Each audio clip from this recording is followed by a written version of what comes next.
In April 2025, a single stroke of the presidential pen initiated the most aggressive tariff action against a major trading partner in nearly 100 years. The United States imposed a staggering 145% tariff rate, not against a nation with which it was at war, not against some isolated rogue regime, but against the planet's dominant manufacturing powerhouse and America's second most significant commercial partner. Within mere hours, global financial markets experienced violent convulsions. The Dow Jones Industrial Average hemorrhaged more than 4,000 points in value. Yields on 10-year Treasury bonds spiked upward alarmingly. International shipping corporations suspended bookings entirely. Retail chain executives scrambled frantically to revise quarterly earnings projections. And in Beijing, there was silence, not frantic activity, not theatrical outrage, just calculated, measured silence. My name is Dav, and welcome to Hems Reports. For more than 3 decades, I have observed, studied, and directly participated in the intricate relationship between China and the United States. What unfolded throughout 2025 wasn't the opening chapter of a trade war. It was the culminating act of one that had been building for years. And what followed wasn't remotely what Washington policymakers had anticipated. This is the story of economic self-harm disguised as national strength, of tariffs marketed as protection but experienced as punishment, of a strategic approach designed to shatter China's resolve that instead exposed America's deepest economic vulnerabilities. The world is watching this unfold, and history, as it invariably does, is documenting every development with meticulous care. The origins of this crisis extend far beyond 2025, even beyond 2018. They reach into the fundamental architecture of the post-Cold War economic system. When China gained admission to the World Trade Organization in 2001, it represented a moment of genuine international optimism. The underlying logic appeared elegant in its simplicity. Integrate China into the rules-based global trading framework, and mutual prosperity would naturally follow. American consumers would benefit from lower prices on manufactured goods. American corporations would gain access to what would become the world's largest consumer market. And China would modernize its economy, achieve greater stability, and potentially liberalize politically. For approximately 2 decades, this arrangement delivered genuinely extraordinary outcomes. Bilateral trade between the U.S. and China expanded from roughly $100 billion annually to surpassing $700 billion. American households saved an estimated $600 per year on consumer products. Corporate profit margins soared to unprecedented levels. Global poverty declined at the fastest rate in documented human history. But beneath this surface prosperity, structural tensions were steadily accumulating. American manufacturing employment declined, not primarily because of Chinese competition, as subsequent rigorous economic studies would demonstrate, but due to automation advances, productivity improvements, and domestic policy decisions. Yet the political narrative that China stole American jobs proved irresistibly compelling to certain constituencies. By 2018, the first wave of tariffs arrived, initially targeting steel and aluminum, then expanding to broader product categories. The official justification shifted constantly: national security concerns, intellectual property theft, trade deficit imbalances, currency manipulation allegations. What remained consistent throughout was the fundamental underlying assumption that America could effectively weaponize tariffs as leverage, that China, supposedly dependent on U.S. export markets, would inevitably capitulate under pressure, that a few months of economic pain would produce comprehensive Chinese surrender on American terms.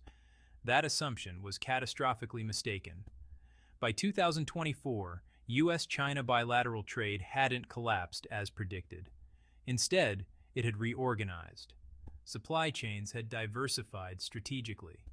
New commercial partnerships had formed, and the tariffs remained in place, not as effective leverage, but as permanent tax burdens falling squarely on American importing companies and ultimately, American consumers. The stage was perfectly set for dramatic escalation. In early 2025, citing what it characterized as emergency economic circumstances, the U.S. administration invoked Section 301 of the Trade Act of 1974 and imposed a new tariff wave unprecedented in modern economic history, 145% on the vast majority of Chinese imports.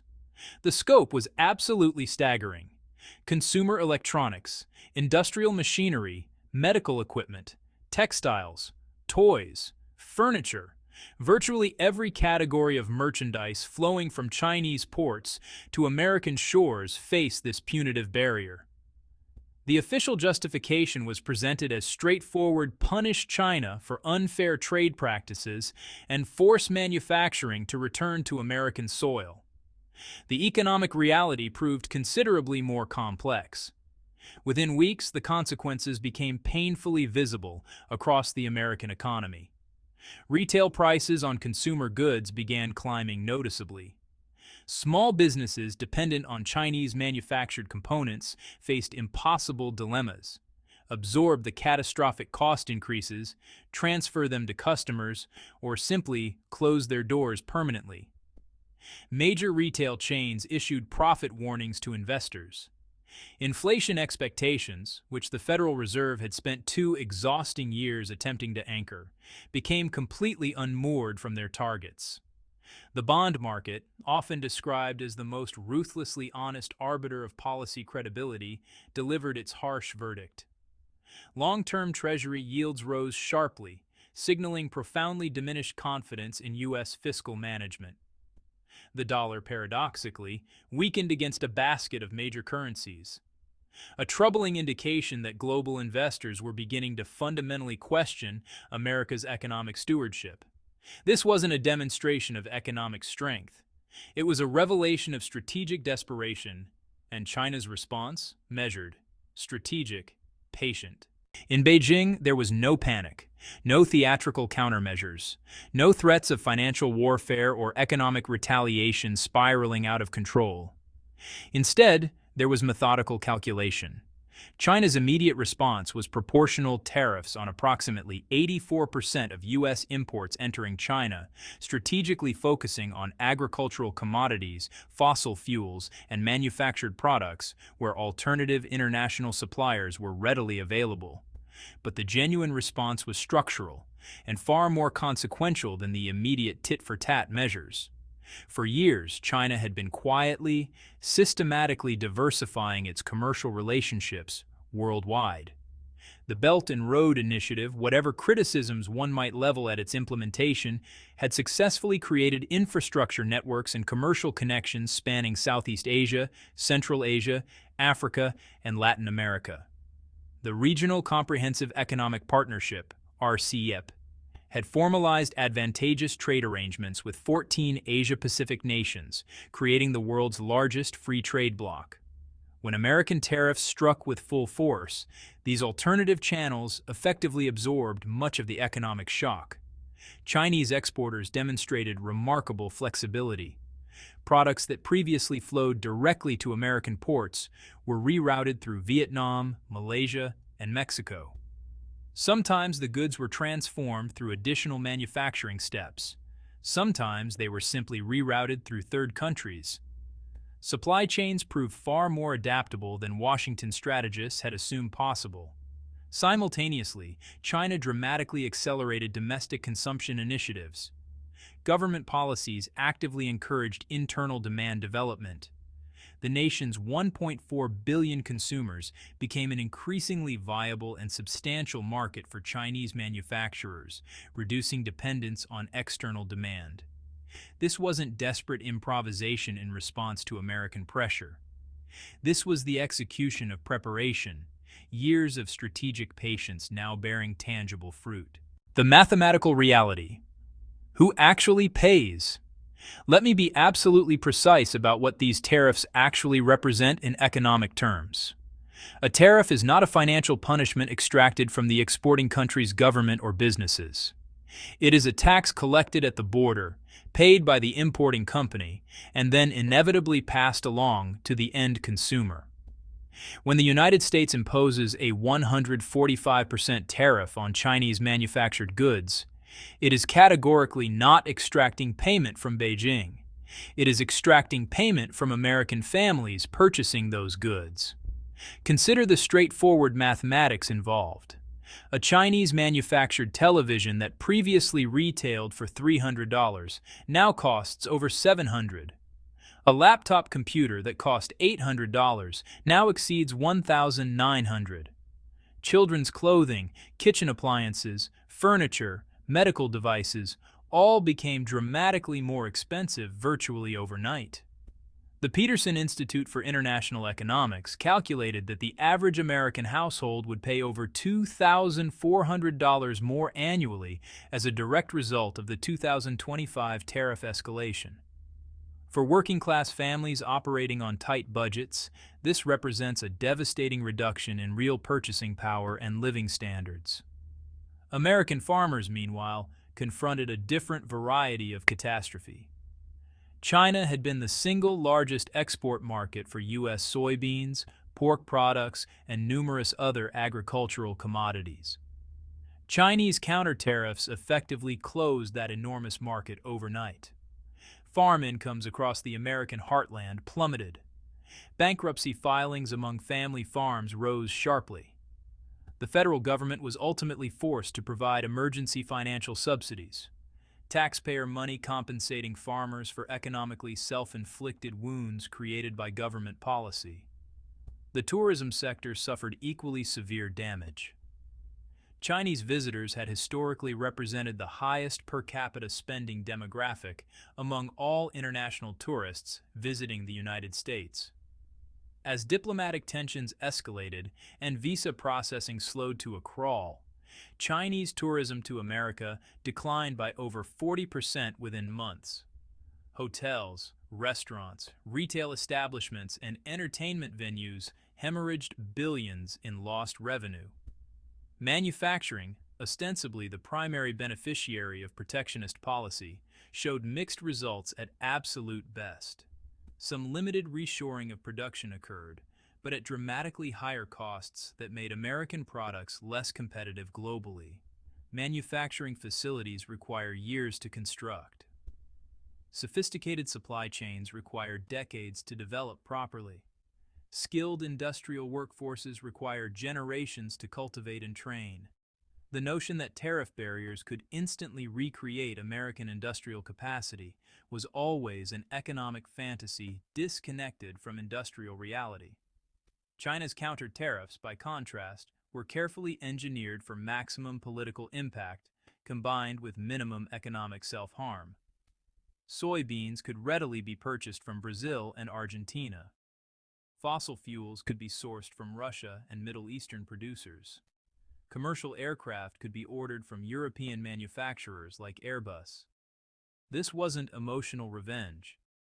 This was strategic economic pressure applied precisely to America's most vulnerable sectors. The fundamental misunderstanding. I genuinely believe the architects of this tariff strategy expected China to capitulate relatively quickly.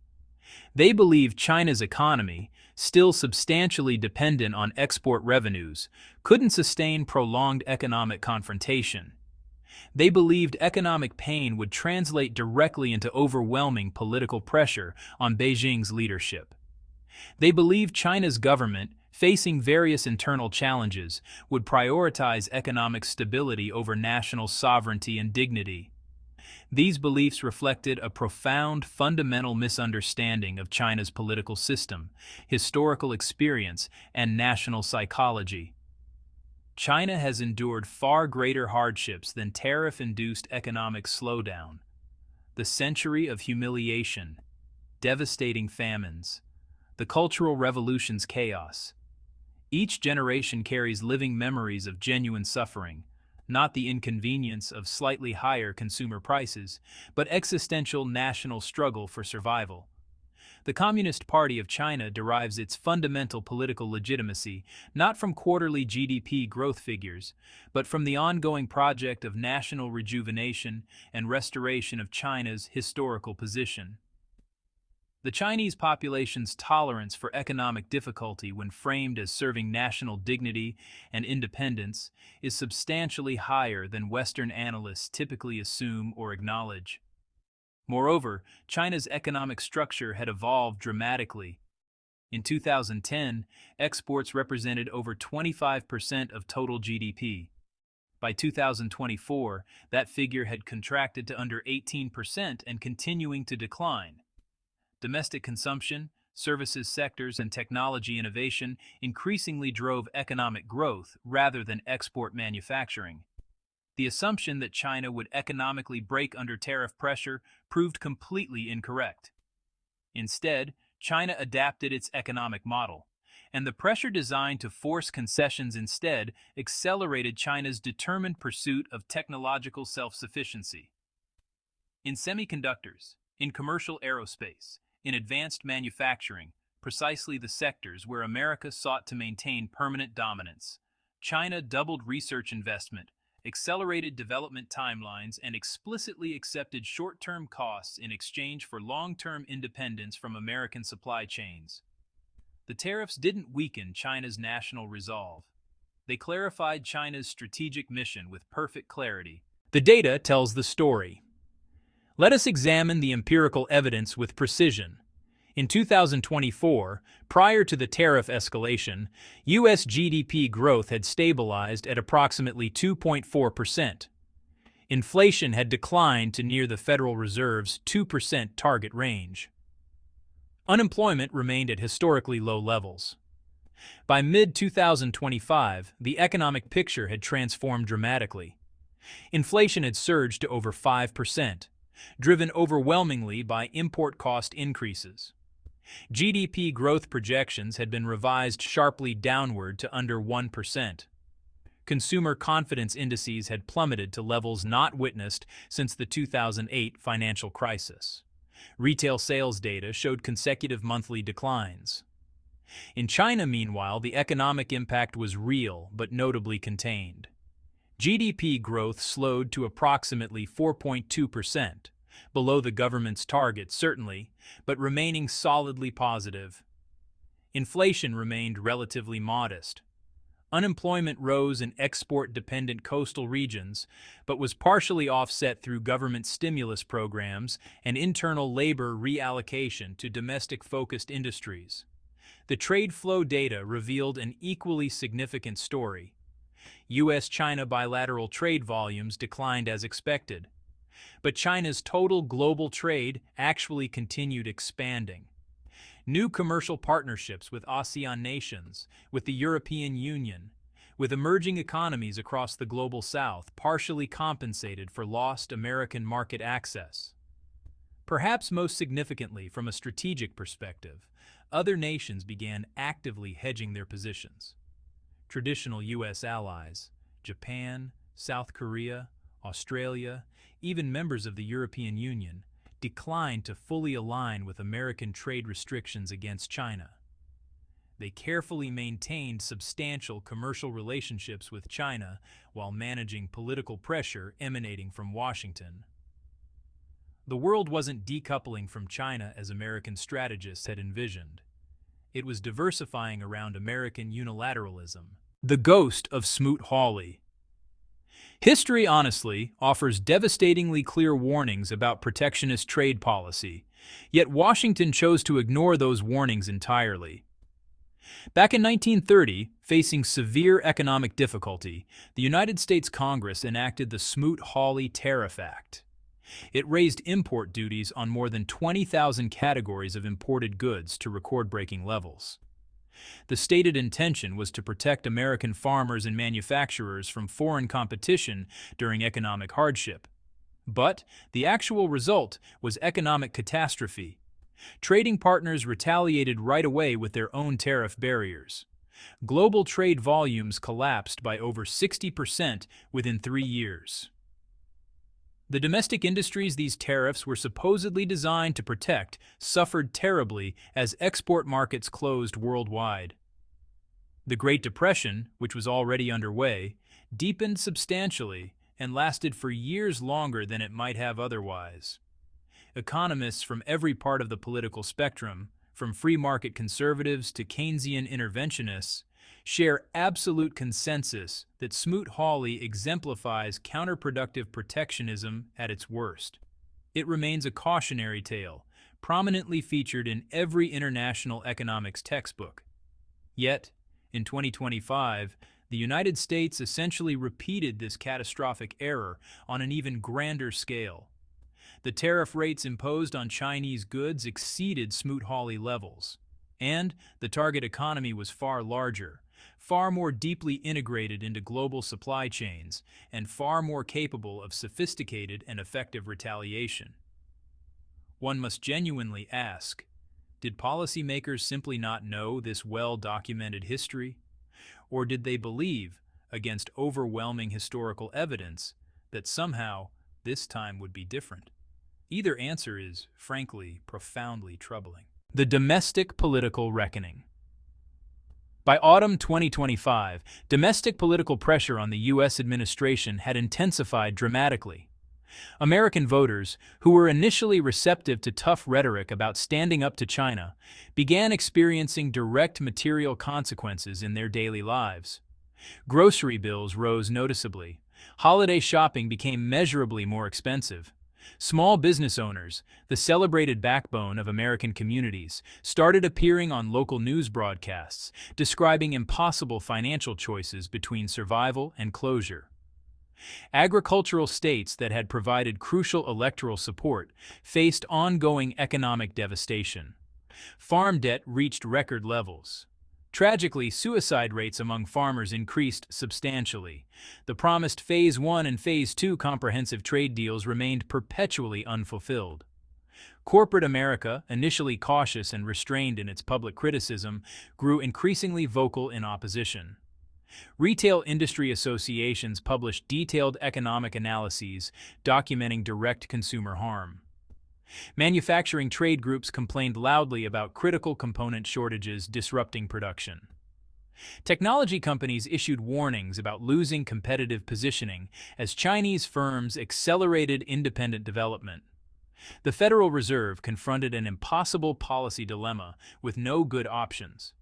Raising interest rates to combat surging inflation would slow economic growth and increase unemployment. Lowering rates to stimulate growth would accelerate inflation further.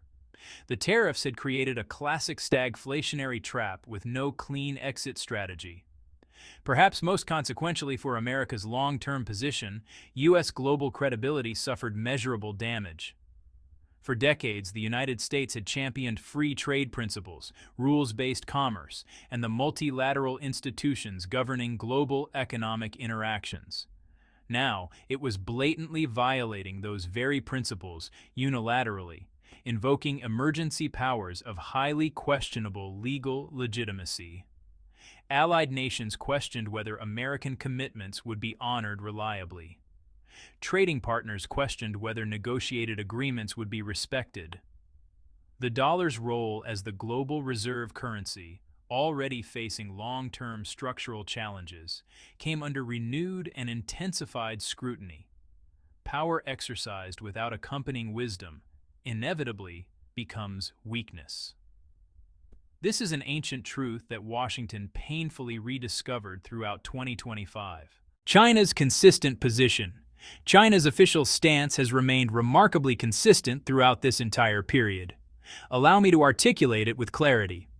First, tariffs are taxes. They're paid by the importing country's consumers and businesses, not by the exporting country's government or producers. Any claim to the contrary represents either economic illiteracy or deliberate public deception. Second, trade wars produce no winners. They destroy economic value, disrupt meticulously constructed supply chains, artificially raise prices, and create pervasive uncertainty that discourages productive investment. Both parties suffer material harm. The global economy suffers. and future generations inherit the damaging consequences. Third, China remains genuinely open to negotiation at any time, without preconditions. China is prepared to engage in good faith dialogue aimed at resolving trade disputes through established international mechanisms. The World Trade Organization, bilateral consultation frameworks, or any mutually acceptable diplomatic forum. Fourth, China will not sacrifice its core national interests as bargaining chips. Development rights, technological advancement capacity, and national sovereignty are non-negotiable foundational principles, not items available for trade negotiation. Fifth, despite American restrictions, China's door remains open to the world.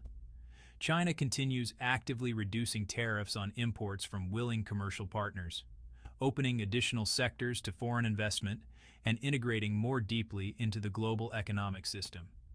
This isn't just diplomatic posturing or empty rhetoric. This represents actual implemented policy, and it reflects a fundamental asymmetry in strategic approach between the two nations. One nation actively seeks confrontation. The other consistently seeks cooperation while defending core interests. History will ultimately judge which strategic approach better served the long-term interests of both peoples. A personal perspective. Let me speak with complete candor, as I have endeavored to do throughout my 4-decade career on this critical matter. Tariffs are paid by the American people. Every professionally trained economist understands this fundamental principle. Every importing company executive knows this from direct experience. Every consumer discovers this reality at the retail checkout counter. When politicians publicly claim they are making China pay, they are either demonstrating fundamental ignorance of basic economics, or they are deliberately misleading their constituents for political advantage. Neither possibility inspires confidence in their leadership capacity. I hold tremendous respect for the American people. I have studied extensively in America, worked collaboratively with American institutions, and maintained deep friendships with American scholars and diplomats for over 30 years. The entrepreneurial spirit, the innovative capacity, the fundamental decency of ordinary Americans, these qualities are genuine and genuinely admirable. But the American people are being catastrophically poorly served by policies that actively punish them while claiming to protect their interests. They are being told that economic pain represents the necessary price of national strength. They are being asked to sacrifice material prosperity for abstract national pride. This represents a false choice built on flawed premises. Genuine national strength emerges from building productive capacity, not from destroying established relationships. From competing effectively on merit, not from blocking competition through artificial barriers. From fostering innovation, not from enforcing exclusion.